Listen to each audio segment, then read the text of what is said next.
các bạn nhỏ thân yêu đã quay trở lại với Lisa Channel và hôm nay thì chị sẽ hướng dẫn cho các em làm một cái lịch đề bàn nhé. Đầu tiên thì các em hãy chuẩn bị cho chị một tờ giấy và vẽ cái kích thước hình chữ nhật giống như của chị nhé. Tiếp theo thì chị sẽ cắt ra nha và sau đó thì chị sẽ gấp lại theo đường nét của bút chì nha.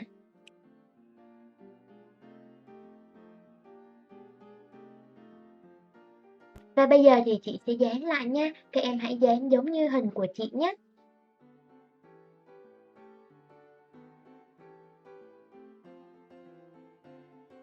Và tiếp theo thì chị sẽ sử dụng băng keo hai mặt nhé, để chúng ta có thể tạo ra một cái lỗ hổng chúng ta có thể nhét những cái tờ lịch vô được nha. Các em hãy sử dụng loại băng keo hai mặt dày nhé.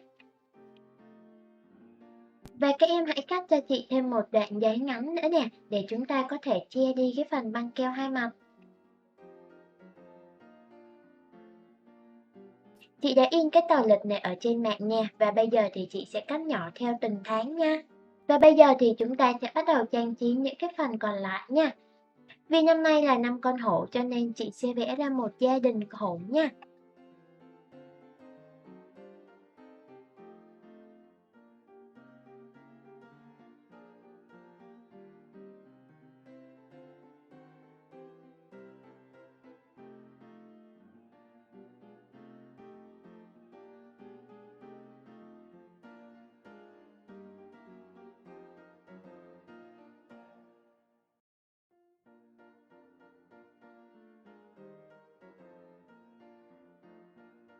Và chị sẽ vẽ năm 2022 kết hợp với số 0 là khuôn mặt của chú hổ đeo khẩu trang nha.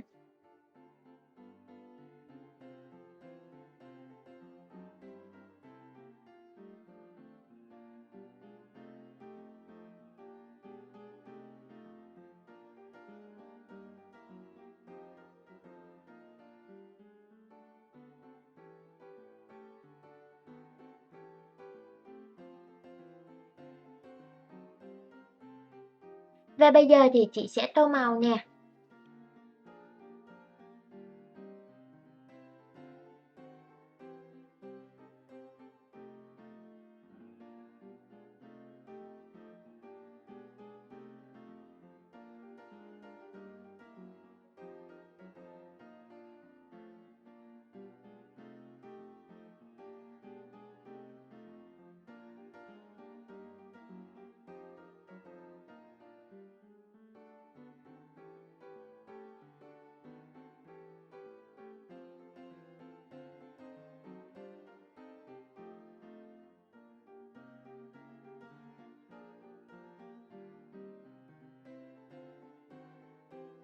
Cuối cùng thì chúng ta sẽ dán những chú hổ này lên trên cái lịch của mình nha.